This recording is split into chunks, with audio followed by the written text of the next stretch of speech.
Hey guys, this is Clary Berry, and I'm here today doing a video on Sparkpoint. Now, this is nothing that I was going to do on my own, but I had a lovely viewer that was very persistent in requesting, even back since way before my mom passed away and all of that. It's been months now. So, and I did say I would do it, so I wanted to go ahead and follow through. This is interesting. I don't know. I'm just going to jump right in and I'll tell you my thoughts at the end as to not spoil it. So, I don't usually use the launch dates. I like to use the founding dates, but all I can find was the launch date. So I do want you guys to keep that in mind. And I don't know that much about Sparkpoint. I don't hear about it often. And I just want to let you know I'm not biased in any way on this. In fact, when I read about it and see like what it's supposed to do, I mean, I kind of like it. It sounds all right, piques my interest. So let's look at this. So we do have the sun for Sparkpoint is Libra, since we have 10/5 as the birth date of 2018. Before I get into any more specifics, looking at, there is a Leo moon, but other than that, there's really not a lot of fire. And I just want to make a note of that right away, because a lot of our really good cryptos have a lot of fire and this one doesn't. Okay, so we have Libra. So right away, balanced, you know, balanced, like the water will always find its balance. This is what we have. Now, there is an ego here. There are some good things, okay? There is, I'm kind of almost getting the split. You know how Libra has, you know, on one hand, they're one way, and on the other hand, you know, they're the other way.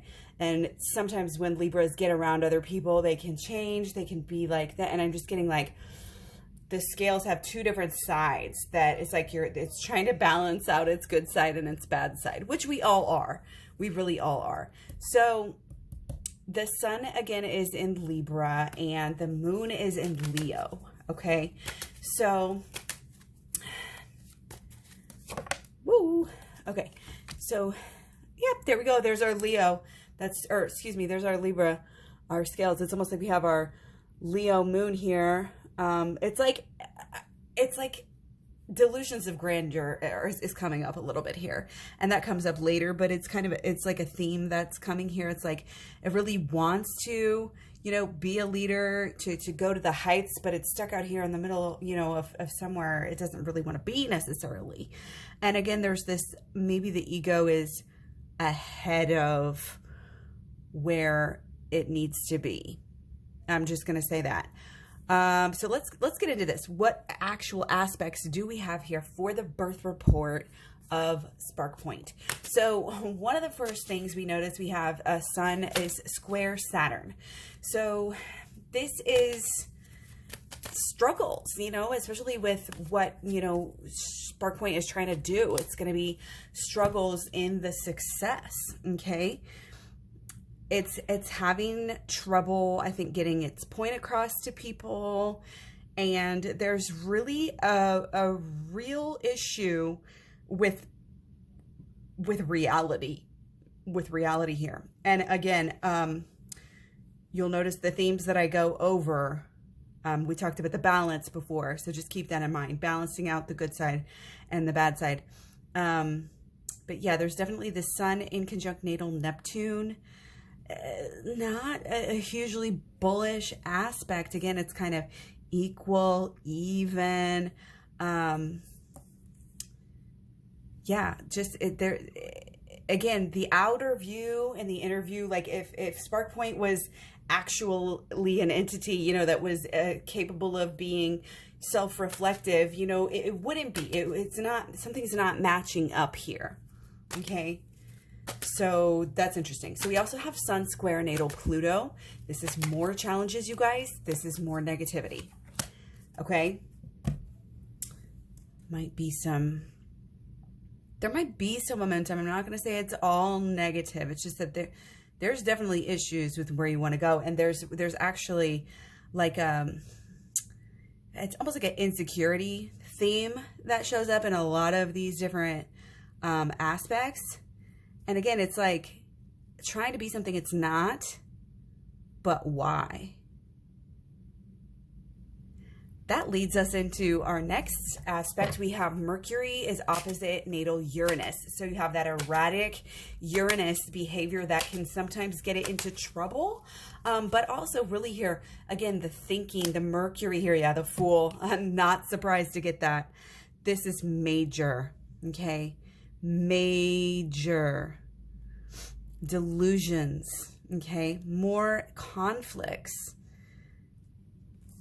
And coming back, there's something coming through with relationships here. Like it comes across different. I think it comes across, yeah, it comes across really bad here. It comes across really scary in a way. How is this possible? Like it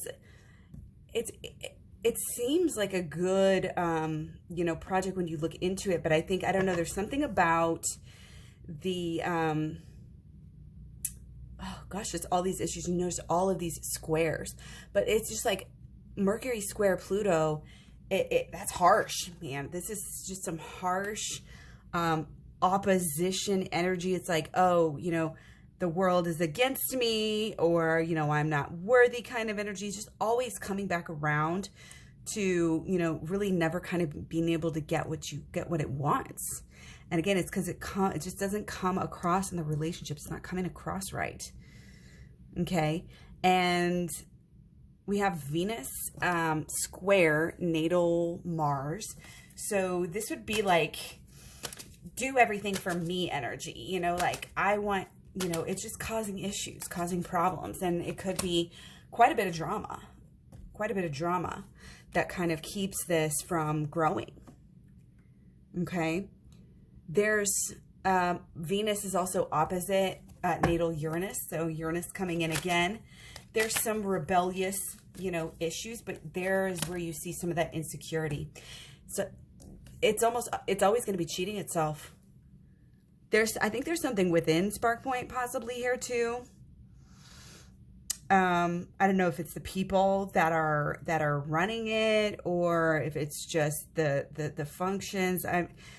The insecurity, it hits me. And then that ego that, again, sort of makes, it's like a highly sensitive person, or like a narcissistic type of person that really truly feels so bad about themselves, and they see themselves so badly that they go out and try to exalt themselves, you know, and everybody's just like, no, you're not exalting yourself. You haven't done you haven't done anything. It's a little bit of riding the success of other people's coattails. A little bit of that energy. I'm not saying they're doing that, but that's like the type of energy that you would see here. And again, it's like there may be some cutting corners. There may be, you know, insecurity leading to, you know, there's a slight kind of like manipulation, whether it's being manipulated or doing the manipulating. I'm not exactly sure. We have Venus square, another square. Yes, another square. I mean, I think everything so far that we've talked about has been a square or opposite. A couple of inconjuncts too, but yeah, we'll get to one trine at the end. Yeah. So there's just like, I mean, I hate to be so negative. I really do. And this is not financial advice, obviously. But there's something with Venus square natal Neptune where something's always going to be getting in the way. Again, it's kind of like, why can't we have nice things? Because it's like, it's almost like Sparkpoint is not using the law of attraction correctly. It's like, but here's the thing. It has to do with karmic debt, because obviously we don't have like a, you know, this is just like whatever is brought into this project. There are issues from before. There are issues with something that was there before it even started. Like there's just going to be like a cutting down, you know, a cutting down of where of what, you know, what Sparkpoint wants to do and what the goals are. So this is a really interesting, and I don't want to be really rude or negative, but this is one of the worst that I've done. So we also have just a couple more to send you guys out here. And again, so sorry, like I hate putting negativity out into the world, but I'm also not going to sugarcoat things or lie. So, you know, it is what it is.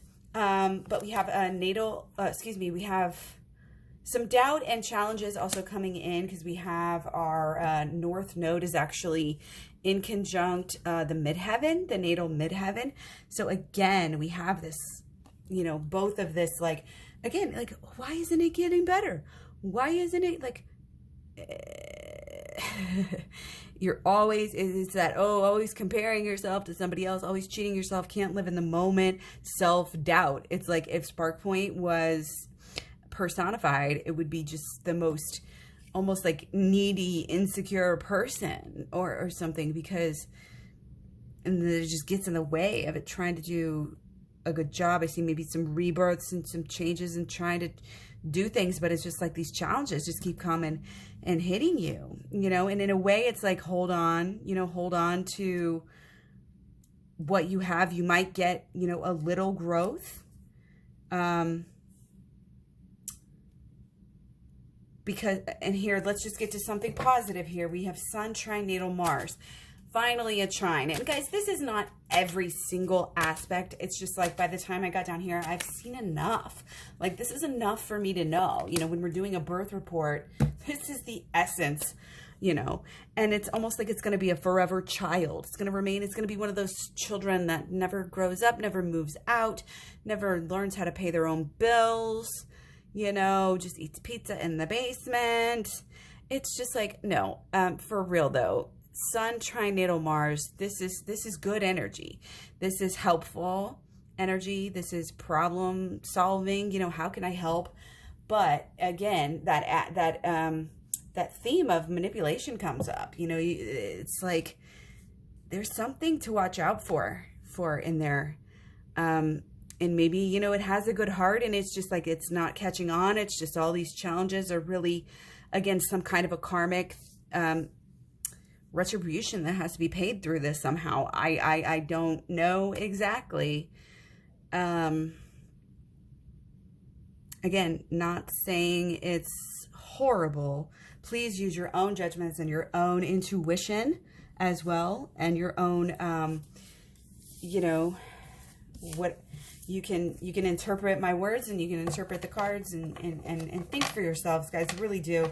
And I just am sending you much love, many blessings. Take care. I'll talk to you guys soon. Bye.